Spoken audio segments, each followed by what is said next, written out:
All summer long, I am inviting voice actors to come onto the show and ask me their most pressing business and marketing questions, something that has been bothering them that they really just want to have a chance to talk to somebody about. And my guess is if one person is thinking it, a bunch of other people are thinking it as well. So I know there's going to be value for everyone. This is the Everyday VOpreneur podcast summer series. And welcome to the show, Rod Gonzalez. Looking forward to spending some time with you today. Thank you so very much for having me in your show. I am really flattered about this. I'm honored. Well, tell me what your question is, man. How can I help you? All right, thank you. Well, this question has two parts. Okay, Okay. the first one, the one that I send you via email, is that uh, it's regarding voices.com. Okay. What happens when let's say you're sending your audition and you know they're going to be number 51? Mhm. They will, will they listen to your audition, or they say, oh man, they are 56 is too much, Probably they will listen to the first 5 or first 10 and they will choose from there. So that's the first question. And the second part, because it's related to audition, what are the ingredients to have a winning audition? What are they looking for? And this is the tricky part, because my question is going to be kind of different to what you've been doing. And I'm talking about the context. Here is Spanish, because as you know, I am a voiceover in Spanish, and I do bilingual also with accent, as you can hear my accent. Yep. So do the set of rules that apply in English is the same to the Spanish? The same people? Do they even speak Spanish? They understand what they're, like how to filter out the options and make sure that they got what they want, or the English. The language is a barrier for them to do what they do in English. Sure. So I Okay. actually throw three questions right there. I'm sorry. All right. Well, I definitely know I can help you with the first one, and then we'll get through that, and then we'll see what I've got to give you for the rest of it. So, Cool. with regards to the first part with voices.com, it's an interesting question that you asked, because I recently got back onto voices.com after being off the platform for a decade. I wanted to see what was going on there. Wanted to see if things had changed. There were some issues a decade ago that a lot of people were upset about, myself included. So I'm giving the site another shot. So I've been playing around with voices.com. And there are a couple of things that I have learned, and I will admit that I don't know everything yet, but there are a couple of things that I've learned in the few weeks that I've been on the platform. Um, One is that the number that you submit in line doesn't matter as much as your voice match. So voice match is the algorithm that voices.com uses. Mhm. And when you see an audition come in, you'll see a score. It'll show your voice match score. Are you 100%? Are you 90%? Are you 80%? Are you 50%? So if you are the 51st person to submit, but you have a 100% voice match score, and the third person to submit had a 80% voice match score, in theory, your audition should actually appear to the client ahead of that person who submitted third, because your voice match score is higher. So the number one thing that you want to be working on is making sure that you have a 100% voice match score for everything that comes in. And that's one of the things that I've been working on. Actually, Samantha Damiano's been working on it for me, and I think we're there now. I think I'm getting 100% on everything. But if anything does come in that I'm not 100% for, I can say, hey, Sam, we need to check this one, and we can figure out what is it that I'm missing. And I can add a clip or edit a clip or whatever. So your primary goal is definitely to try to get the 100% voice match Voice for match. all the auditions that are coming in. Cool. Now, one of the other things that we know is that if there are 100 voice actors that submit, and let's say that 50 of them have a 100% voice match score, the tiebreaker, I believe, comes from then submission order. So if you're 100% voice match, but you were the last one to submit out of everybody else who had the 100% voice match, you're going to appear down the list from them. You'll still show up as a 100% voice match. You'll still be ahead of the 90s, the 80s, whatever, but you'll be lower down the list. So it definitely is to your advantage whenever possible to get in early. That said, I have submitted auditions where I've been in the 50s or 60s. I submitted one where I think I was in the 90s. I was gone for the day. I came home. The audition was there, and I thought there was still potential on that one, so I submitted. And I am seeing that by and large, my auditions are getting listened to. And so that makes me feel pretty optimistic that there's still validity to submitting, even if you're a little bit late to the party. I think the other side of that would just simply be the fact that, I mean, it's still an audition attempt, right? And Hmm. any audition attempt that you submit is got a higher probability of booking than an audition attempt that you don't submit. Of course. And I think, we listen to casting directors, and casting directors will tell us that they might receive 600 or 700 or even 1,000 auditions. Hmm. And these casting directors are listening to every single one of those auditions, because what if the perfect voice, the one that you heard in your head when you were building this spot, was the 827th person to submit, Hmm. right? And so I do think that by and large, people are still listening. My experience, I mean, limited experience. I've only been on the platform for a couple of weeks at this point. But I am seeing the vast majority of my auditions are getting listened to, and I'm feeling optimistic about that. I would also say that there are variables that are outside of our control, which means, they can come in and they can change the order as well, right? So they could sort so that the order appears by voice match or by budget, or, there's different factors that they could play into that, which becomes Hmm. outside of your control at that point as well. So, I mean, ultimately, my advice would be get 100% voice match on everything. Try to submit as early as you can. But when something comes in that you feel like you got a real good shot for, even if you're number 100 in line, I mean, really, you got nothing to lose by submitting at that point. You mentioned something that caught my attention. You talk about budget. Let's say that all of them, all 51 voiceovers are 100% match, Mhm. but the budget is different. Yep. Someone is quoting like not the full amount. Voices usually give you a range. Let's Yep. say something just for the sake of illustration. They say this budget is between 500 and 749. Yep. So if you go to the 749, and will really will they really care about the budget in the sense of like isn't like these big companies, they already set the budget, say we are going to go to the tops. This is 750 for this voiceover, but they chose 500 and 749. Yep. So will really matter, or should we like do in the middle, like in between, choosing between 500 and 750, or go all the way up because you think or you assume that they already have the budget for this? So what do Yeah, you think? that's a really great question. And I think the answer to that is a little bit more anecdotal, although what I have heard over and over again, and I can't say that I've ever seen any hard data on this, but what I have heard over and over again is that it is not one of those scenarios where the lowest price wins. In Mhm. more cases than not, it is not one of those scenarios where the lowest price wins, because there's a perception, there's a value perception. There's a value perception that comes when you see, oh, this guy submitted 500, this guy submitted 750. I want to listen to this 750 guy first and see, there's a reason why he put 750 there. Like maybe he's really good. Now, Okay. are there people who submit 750 and they're terrible? I suppose. But I would not assume that bidding lower can increase your Your chance. chances. Mhm. I think in the past, I have had conversations with people who have said that more often than not, it appears in the more mid to upper range where most of the bookings go. Now, does that mean that somebody's not going to take the lowest price offer if it presents itself? I mean, sure, But potentially, but unless, I'm that's sorry, not something that I'm sweating over. I'm going to always submit my price no matter what. If I lose because I bid too high, but my rate was fair, then whatever, I lost. That's like, I'm not going to sweat that job. and there are like a variation of here for this. Like you have like you clearly see that the one that is posting the job is a company, serious company, big company.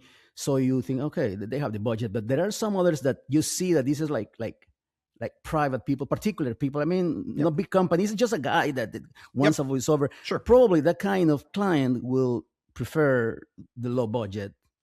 I'm just assuming like common sense. What do you think? Yeah, I wouldn't necessarily say that, because let's say that there's a production company.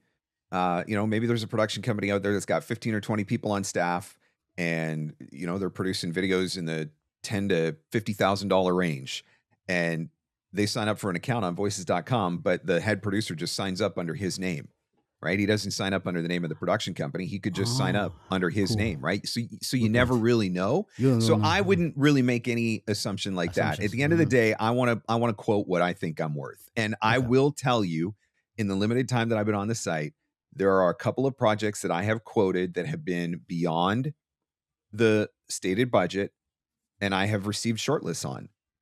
So that says to me that they're more interested in getting the right voice than they are necessarily with just competing on price or grabbing the lowest common denominator. Now, like I said, are there going to be instances where they're just going to, oh, this guy only bid 100 and everybody else bid 250. Let's go with the $100 guy. I mean, I suppose that's a possibility. I have no way of knowing that and no way of controlling that. And I don't want to make myself crazy over that either. And so that's where I'm always just going to quote what I think the Yeah. project is worth, Oh, or I what I I was think just is a trying fair to rate. understand, how the way of thinking and Sure. the Yep. mentality, how they Yep. handle this, and so you know how to get better, when you submit your audition and you want to quote, because you want to succeed, right? Yep. And what you're trying to do is put the odds on your favor. Yep. I really think what it comes down to more than anything is just submitting great auditions. Like, really, ultimately, I think it comes down to submitting great auditions. I would say, like, if I put myself in the shoes of a buyer and I'm going to hire a voice actor, and I narrow it down to 10 people, and there's a $500 range between the lowest bid and the highest bid.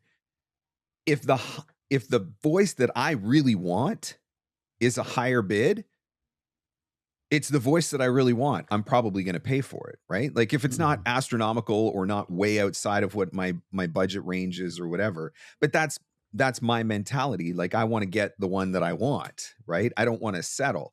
Now, could there be a psychological factor on lower budget projects versus higher budget projects? Perhaps, right? So if you're talking about a job that's in the $2,000 to $2,500 range and somebody bids $3,000, they're already spending more money, so maybe they're willing to look at the $3,000, versus if somebody's posted a project in the $100 to $250 range, maybe it's not as big of a deal for them. Maybe they only have a little bit of money, and so they're just like, yeah, let's just take the $100 one and be done with it, right?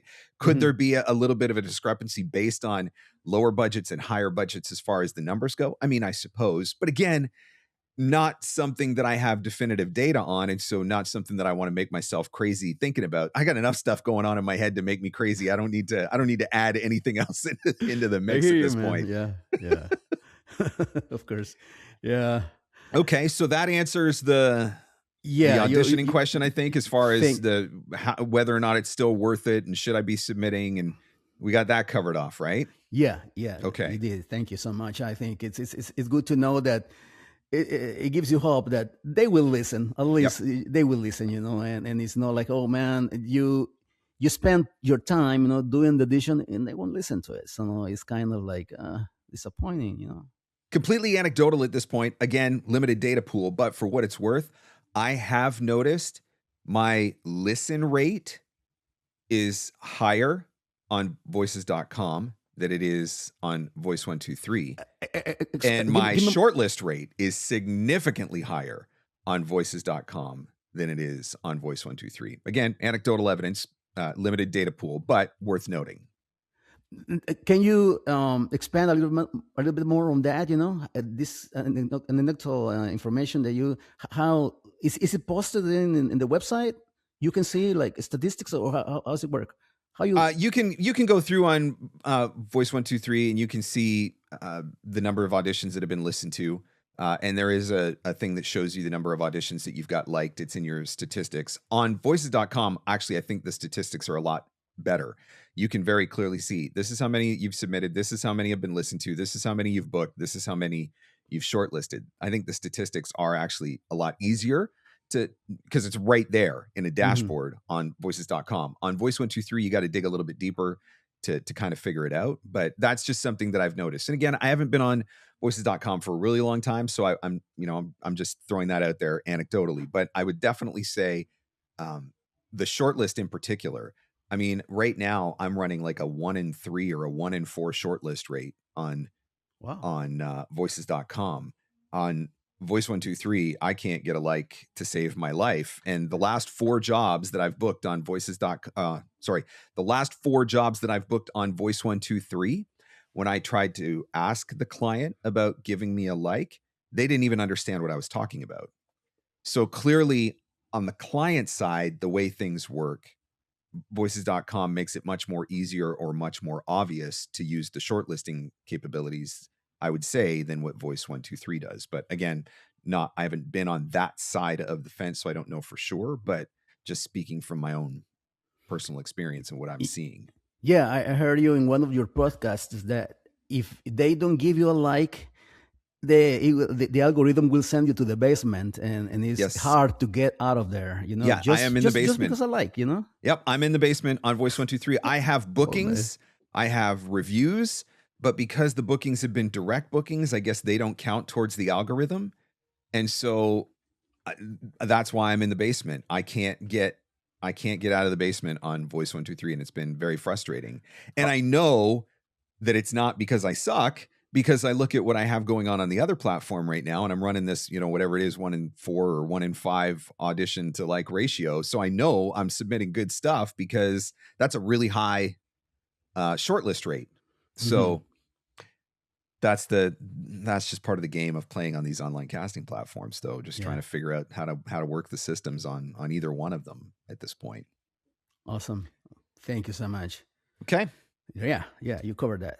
What else? Well, you there was a second part to your question. I'll see. Yeah. Let's see if I have anything insightful to add to the second part of your question. Yeah, since it's in the same line of thought, it's auditioning. How to the ingredients that we need for a successful audition, so you can win that audition. I was listening to your podcast with Kelly, and she was mentioning very, very specific tips that, like, for instance, labeling is important, and you have only 3 to 5 seconds to impress people. And what else? And slating. If they ask, do it. If they don't do it. Yep. But I want to ask you something that I assume, forgive me, is not your territory, but Spanish. And what can you tell me how it works in Spanish here in the US? How the casting directors, the producers, do they handle the same thing in Spanish as they do in English, or they apply a different criteria? They take things differently. The approach is different because Spanish is a different animal. Wherever. What can you tell me about this? I will be honest, I don't know a ton about the market. I think that where Spanish talent can have an edge in the US market, and this is based solely on some conversations that I've had with some bilingual talent in the US market, where you potentially get an edge is when you have the ability to do both. Because rather than hiring 2 different voice actors, one to deliver English, one to deliver Spanish, they can hire one voice actor who can do both. That being said, in some instances, the English needs to be a very clear English. And then there are other instances. I know some other voice actors who have done very well by marketing, quote unquote Spanglish, right? Where they have English with a Spanish accent. And so they're able to deliver English with a Spanish accent, or they're able to deliver a Spanish voiceover. And so again, it's 2 different things that they offer, but those 2 things can be complementary to each other, because sometimes it's the difference between having to hire 2 voice actors and having to hire 1. So that's one of the things that I would certainly be paying attention to. I think the other thing that I would be looking at if I'm in your shoes is really, it comes down to what's booking. So I will be the first to admit, I've talked about this a ton, that I went for a decade without ever watching a commercial. I think, like, I don't watch a ton of TV to begin with. And when I do, it's always recorded. And so what does everybody do when they're watching recorded television? The very first thing they do is hit the fast forward button on the commercials, right? Like nobody actually wants to sit and watch commercials. Um, Now that there are commercials in Netflix and there are commercials in Amazon and Prime, if you're on the lower tiers, which I'm cheap, so I'm on the lower tiers, I have to actually sit through the commercials. But I've actually started really paying attention to the commercials. I'm really listening Mm-hmm. to what Mm-hmm. I'm hearing in those commercials, and I'm trying to use that to inform where I go in some of my auditions, because we've been getting the exact same directions on commercials for a decade plus now, right? Every commercial is conversational and non-announcery and believable and authentic and, genuine, all these words. We've been getting these exact same directions for a decade. But the conversational, authentic read from a decade ago is not the same as the conversational, authentic read that's booking today. So, Mm-hmm. how do you actually stay on top of that? Well, part of that is just by paying attention to what is actually going on the air, what is making Mm-hmm. it to air. Yeah. I've actually gotten into a place now where, for some of the spots that I have auditioned for, if I really felt like, oh, nailed that one, like, just this spec was made for me, this commercial was made for me, I've absolutely nailed this audition, and I'll Uh-huh. make a note of that audition, because in a couple of months I want to go look and see if I can find the spot and find out, okay, I thought I nailed it, but what ultimately made it onto the air? Who ultimately booked it, and what did they sound like? Was I close? Was I not close? And there's been a couple of times where I've done that, where I was like, I mean, I was this far away. Like, Mm-hmm. it I swear it had to come down to like me and somebody else, and they flipped a coin, because my read was so close to what ultimately booked. But Uh-huh. then there are other ones where, so a perfect example was, I had two callbacks on a spot a month or two ago for national commercial, reputable brand, and the specs were, male voice, lower register, kind of tough and gritty, everyman kind of thing, right? And so I had given that kind of read, and that got me a callback, and then they wanted to hear something slightly different but close, and so I did another callback or whatever. The spot that actually made it onto the air sounds like a 12-year-old kid, and I'm like, all the way through, from the audition process, the first callback, the second callback, they were asking for this one thing, and then they ultimately obviously went in a completely and utterly different Direct direction. They direction. ultimately decided. And so, but those are the moments where I'm like, you know what? At the end of the day, do they even really know? Like, sometimes I think they don't even know until they hear it, and maybe it's not even Mm-hmm. what they were asking for. So I can't make myself mental again, trying to focus on what I can control. So I just want to deliver the best read that I can. But one of the things that I will do is I will try to give one read that is very close to the spec, or, very much my interpretation of the spec. But then Uh-huh. I might give a second read that is just, whoa, it's like way over there. Not Mm-hmm. not completely opposing the spec, but just a completely different interpretation of the spec.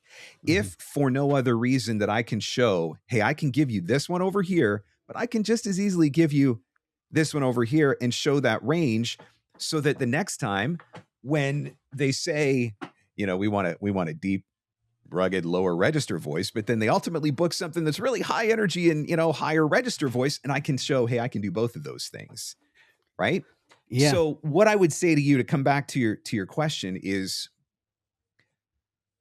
try to find ways to hear what is booking in the Spanish market in the US right now. Listen, actually pay attention to the commercials, Mm-hmm. right? I think you can learn a lot by listening to demos.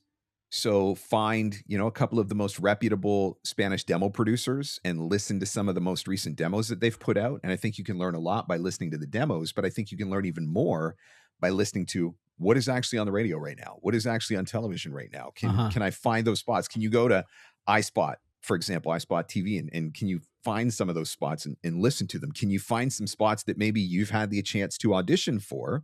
Mm-hmm.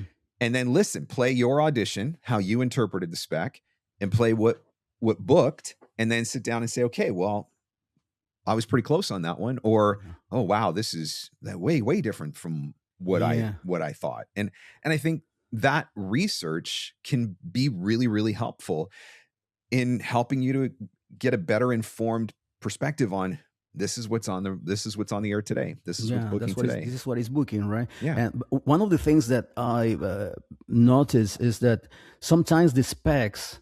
I was listening in your podcast with Kelly that you guys were talking about that there are like a group of people, discussing, like their ideas about the commercial, and this person taking note, and then this person is mixing all the ingredients. Then it's when you read, but this is contradicting this part, and this when it gets confusing because the specs sometimes they contradict, and Yes. they say, oh, these creative people are so crazy.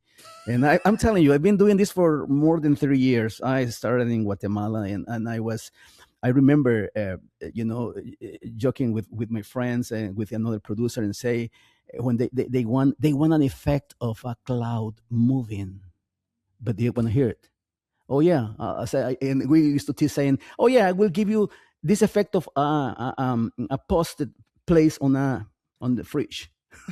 Like making sound, making fun, because they come with these ideas, in their minds. They are very creative people, but sometimes they contradict, the specs contradict, and you try to interpret this and try to deliver the audition according to the specs, but it seems like you're far away.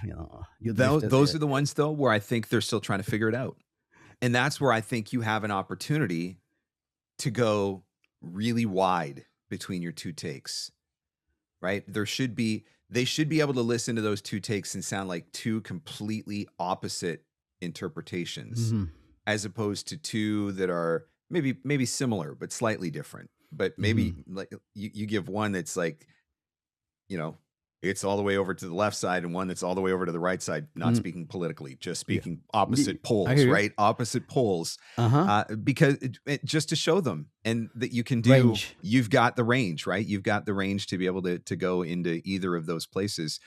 And, something else, you mentioned that you're listening to Kelly. Something that Kelly talks about is don't give me your safe take first. And a case in point for that for me, because I've been notorious for giving safe take first. That's been one of my MOs for a really long time. One of the shortlists that I got on an audition here a couple of weeks ago, I submitted my second read, which I thought was within the spec, but very, very different. But I thought, you know what? I'm going to put that one first, because everybody else is going to put the read that I read, my first read. That's what everybody's going to have as their first read. And so I flipped the order, and sure enough, that's one of the ones that I ended up getting a shortlist on, right? And so sometimes it's just being willing to trust your gut in those moments of, you know what, the second take, the safe take is still there, right? It's still on the audition. They just got to listen through it first. But maybe when they've listened through to 25 or 50, and the first 25 or 50 all sound very, very, very similar, but then this one pops in that's way different, still within the spec, but way different. It's one of the ways that you stand out.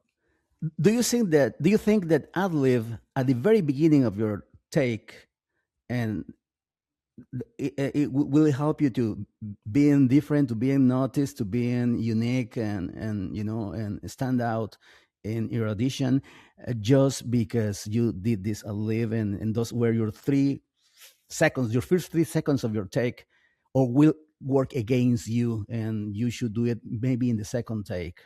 What do you think about that? If I'm going to do any kind of ad libs or whatever, generally speaking, I will do that in the second take. I don't want to mess up the script on the first take, but I will do lead-ins that I ultimately edit out. But I will do a lead-in when I'm recording, where I'm so it might be, hey, did you hear about the thing? And hey, did you hear about how blah blah blah blah blah, and go into the script, versus, dude, did you hear about the? And so two different lead-ins puts me in two different frames of mind, which give me the ability to enter into the script from two different places. Does that make sense? The way I'm yeah. So yeah. I will do that often, and I find that to be very helpful when I'm trying to find that second taker coming from a second perspective, right? It's coming from kind of like a context, character. right? Yeah, like exactly, it exactly. gives some context to so the listener, oh oh yeah, yeah, yeah, yeah, it makes sense, yeah, it gets into the groove of the audition. And I guess that's what it does. It makes you feel like natural. Yeah. Yep. All kinds of little tips and tricks. But you know Oh what? man. This comes back to your very original question, I think. Every time that you have the opportunity to get into the booth and record an audition is another opportunity to try. And so, Yeah. one of the reasons why I got back on online casting sites was I wanted to get more scripts in front of me. I wanted to get more audition opportunities in front of me. I had a Mhm. client pool that I was getting hired by, but I wasn't getting the opportunity to audition a ton because lots of times they would just send me the scripts and be like, "Hey, we need you to do this one," or whatever. And Brad Highland really encouraged me, just get on online casting so that you can get in the booth and audition every single day. So you can see different directions, so you can get different, different takes, different perspectives. And so even if there's 50 or 60 or 100 people who have submitted, it's still an opportunity for me to look at a script, look at a brief, get in the booth, and come up with my interpretation for it. Mhm. And there's still value in that for me at this point. It's just another rep, right? It's if you're going to improve, you need more reps. And so it's just another rep in the booth. It's another audition to submit. And so coming back to what you said originally, is it worth it? I still think it's worth it because it's still an opportunity for me to do a read. Mhm. Mhm. And also I take it as a way to see if I can put my ideas right here, like work out, like exercise every day Yes, in the morning, like 100%. you're exercising, Yes. even if you don't get the audition, even if you don't nail it, but you got your chance to Yep. exercise. 100%. 100%.